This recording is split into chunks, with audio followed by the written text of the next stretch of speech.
Hey, I'm Kimura, a Roblox UGC creator behind the group Panamora and a designer for groups like Billy's UGC and A. Murray. If you've ever wanted to make your own Roblox UGC items, this video is your starting point. Let's break down how UGC creation works from start to finish. To begin, what is UGC?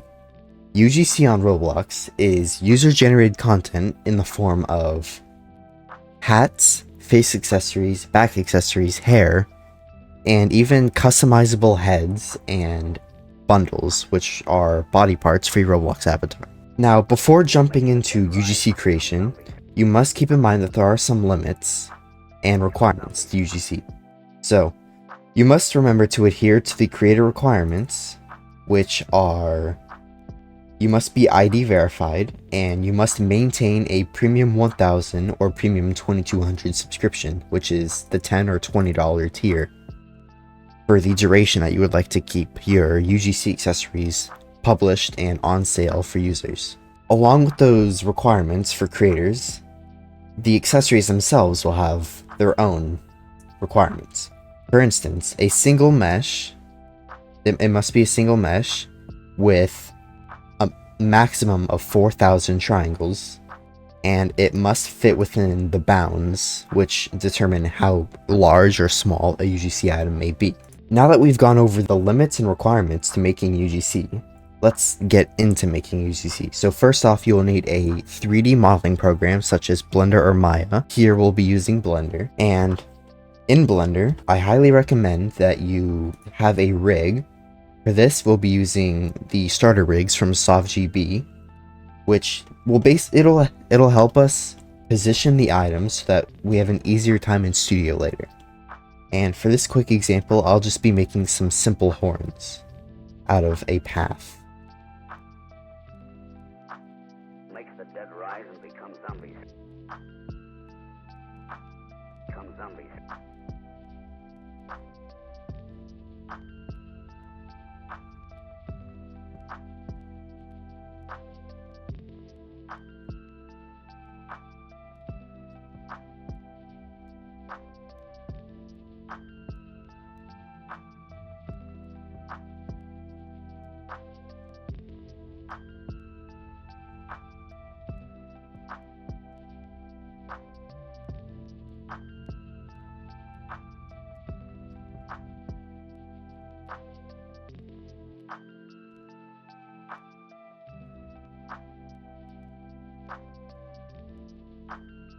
Alright, now that I've finished the base of the horns, I'm going to convert this to a mesh, and then just quickly put on a shade auto smooth, and then we're going to use the mirror modifier to put it so that we can see what it looks like on the other side.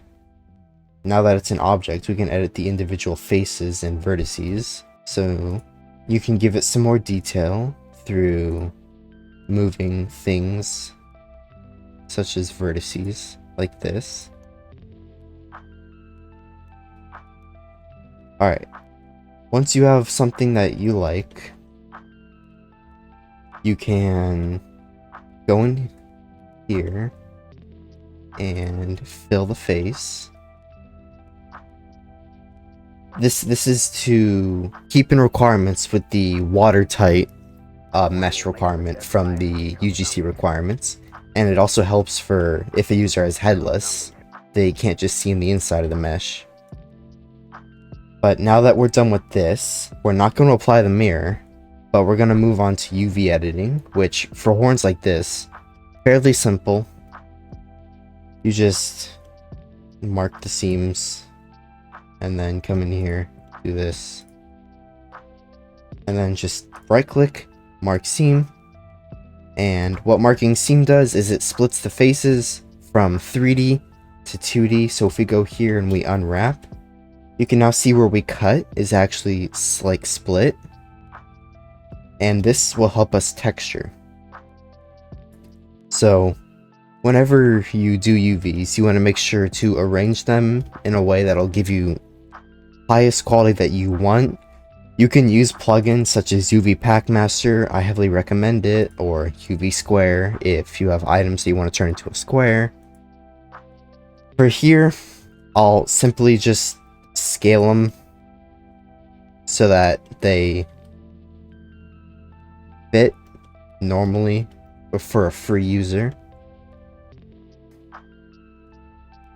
Let's see.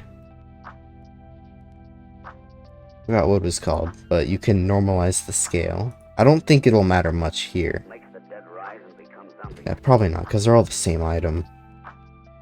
But just move your items so that they fit in the bounds. And then you can move that there. And since we are mirroring this, whatever texture we get on here will also be applied to this side, which will give us a higher texture quality since there's less density, which means that these will have the texture faces will be higher, like bigger size, allowing for higher textures. But it will result in less realistic shadows. For instance, if you have a light coming from this direction, typically you'd see light here, shadow here, light on the edge, and then shadow here. For this instance, you'll see light here, shadow here, and then it'll just be mirrored light here, shadow here. With that though, it's fine. Now you just want to export your object. Typically wavefront OBJ or FPX.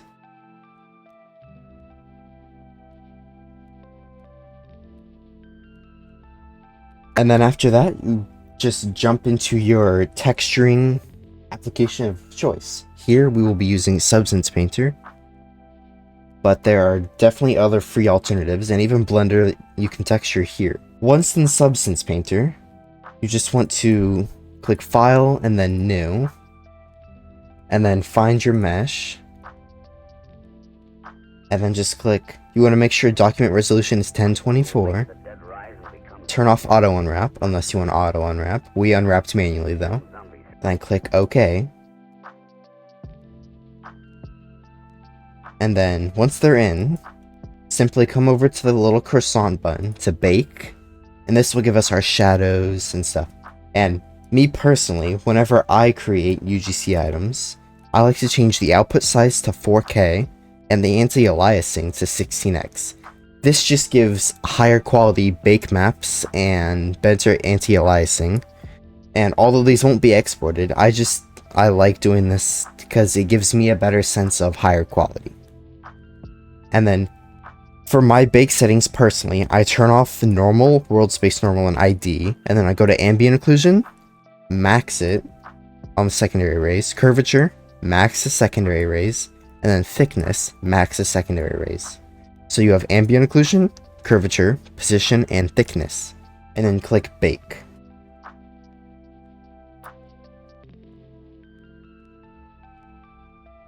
Alright, once your mesh is done baking, you may click return to painting mode. Now, for textures, you can do whatever you want as long as you have the items for it. For instance, I have my own pre-made textures such as custom silver that I like to use on my items. And I just followed a tutorial to create this. I will leave the tutorial in the link if you guys want to create your own simple stylized steel. And then whenever I create items, I do like to add a black material, and then right click, add black mask, and then click add generator, and then in the generator, click ambient occlusion. And what this does is it will make the areas where shadows should be darker. Click invert, and if we turn this off and then turn this up, you should be able to see where shadows would appear. So turn it up to a desired value. And I personally like to turn the layer style to soft light. And then I like to add a filter and then choose blur. And then I just like to slightly blur it. And then you can also do a similar thing with curvature, and usually curvature is on the edges, so if you want black edges you can, or if you invert it you can actually make the inside parts of a mesh darker like this. Curvature here isn't that good, but you can see it messes with the inner parts. I like the brighter edges, also soft light. I like to do this, and then I like to add a blur as well to give it a softer feel. And you can see this. And then also, I like to go to the, what is this, environments tab. And then I like to try out some environments until I find something that looks good. For instance, I usually go with Studio Tamago. I really like this environment. I think it brings out shadows and shading nicely. And then another thing you can do is also go to the shader settings and set the specular quality to ultra for some even better shading. This does produce harder shading though. And then we're in the material tab right now. This is everything. This is like metal, roughness, all that. If you are after making more like cuter styled items, you can switch to base color. And then say you want to give it a white base. And then you could add something like a pink. And you can see how it affects it already. Or if you wanted to give some more detail, you could add a black mask. Not a white mask, a black mask. With a whatever generator you want. UV border is usually pretty good for stuff like this, sometimes. You can see that's how some people do their cutesy styled items. There's definitely other methods. Alright, once you have a texture that you're satisfied with, you need to determine if you'd like to do PBR or normal accessory. If you'd like to do a normal accessory, click File, and then click Export Textures. And then from the drop down, click 2D View, and then in the output directory, find your files, click Select Folder, and then click Export. Same process, but instead of 2D View, you want to do Surface Appearance, and then you want to create a folder for your PBR, select that folder, and change the size to 256 by 256, and then export textures again, go to base color, and then export textures, and then in the same folder do the 2D view, and you can do 1024 this time. So PBR just came out, and in the announcement you can see that color maps are 1024 by 1024, whereas any other PBR textures are locked at 256 by 256 for performance. So after you've exported your textures, you can import them into Blender to see how they look. And for best view, I personally like to go to flat, and then here texture, and then here turn off cavity. And then once you do that, you add a material, set the roughness to 1, add your image texture, and then find your... And as you can see, this is what the horns look like. And then if you want PBR, you have to go to the actual viewport shading, and then just duplicate the material, go to shading, get a add-on like Node Wrangler, which is built into Blender. If you go to Edit and Preferences, you can search add-ons. There's the Node Wrangler.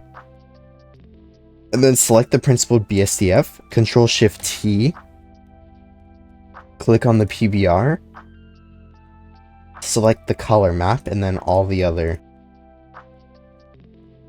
And now as you can see, this is what PBR looks like.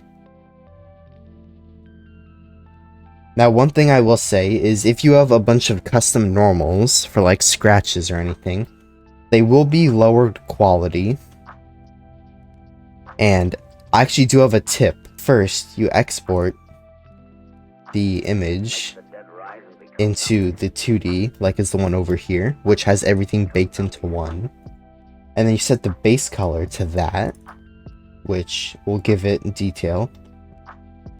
And then just go in here and turn off anything that is height or normal related.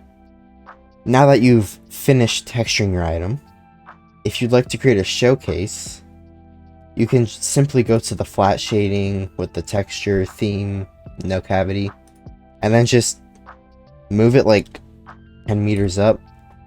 Click 1 on your keyboard or number pad, and then disable the overlays. You can take an easy screenshot like this. If you want to give an angle, you can rotate on the Z-axis like this to get an angle picture. Alright, now we're ready to export and then upload it into Roblox. So if your item wasn't already positioned how you want it, you can position it how you want it. So say I want to move this forward a bit and then rotate it so that it's facing a bit more forward. Now it's more forward, and I file export, and again, either OBJ or FBX. I like OBJ. Name it whatever you want. I like to call it positioned. And then go into Studio. Once in Studio, go to the Home tab and click this little Import 3D button. And then simply find your mesh. Here I have my position mesh, and I can import it. If you use starter rigs in Blender, then you can simply go to the item, set the position to 000, and it'll automatically be positioned to your avatar. Now we're ready to create the actual accessory. So I highly recommend the UGC Makers Kit, which allows you to easily make items and do thumbnails. But if you don't want to pay $10 for that, you can use Roblox's built-in accessory creator. But for like simplicity, I'll be using the UGC Makers Kit. So you want to hold Alt to select the mesh, or just select it in here, not the group, the mesh. Click confirm, select your character, click confirm, click your accessory type. Here this will be a hat. Click confirm, and then click classic. And then here is very important. If you want to do normal 2D, do special mesh. If you want to do PBR, do mesh part. I will show you both. So first we'll create the special mesh, and it'll be like, what, 5-10 studs above. So just move it to where you want, and you can click plugins, thumbnail, and then just move the thumbnail. Always make sure the FOV is 70, and you can switch between dark and light mode. You can rotate it. I like just simple front view, this looks fine. And whenever you would go to upload to Roblox, save to Roblox, just do avatar item, hat, and then choose your creator. And then you'll have to put in something in here. Just put a period for now if you want. Name and description does not matter. You can edit them after upload. Now that we've done the normal item, let's go ahead and do the PBR item. So for the PBR item, very similar process. Accessory, confirm, avatar, confirm, hat, confirm, and then classic, confirm. This time we want to do mesh parts, confirm selection, and now it'll be up here. And what you want to do is you actually want to go into the mesh right here called handle, find texture ID and properties, and remove it. And then click the plus here and add a surface appearance. And then in here you can see all the maps we'll add.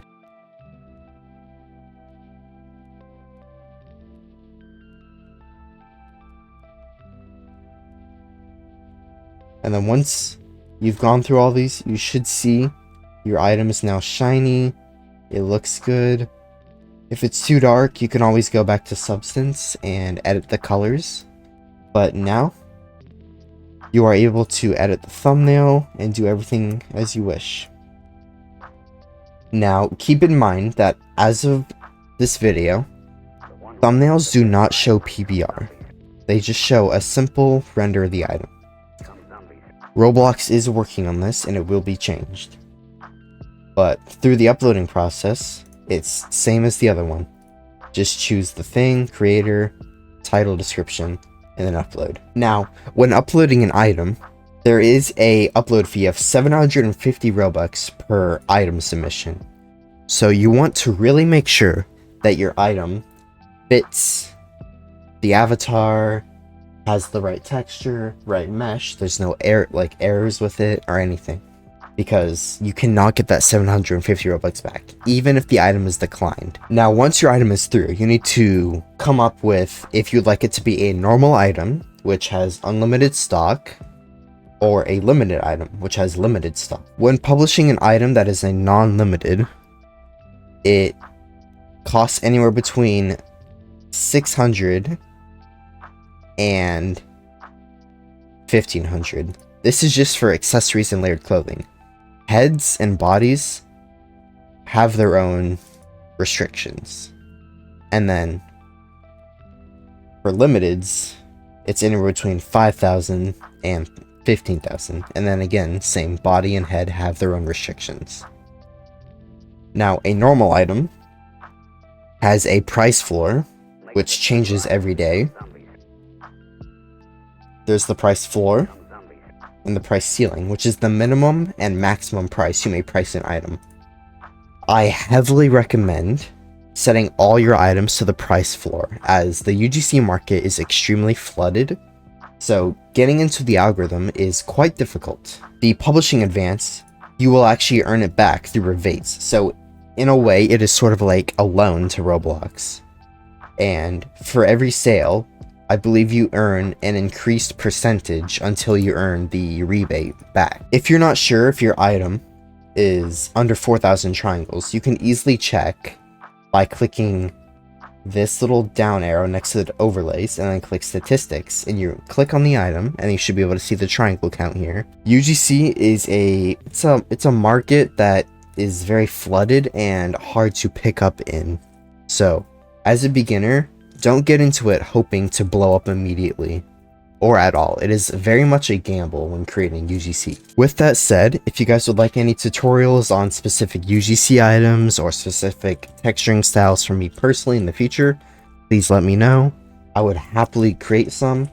And if you have any questions, feel free to DM me on Twitter, join my Discord server, and DM me or message in there, or contact me through any other ways. And make sure to stay creative and don't copy other people in making UGC. Be as unique as you can.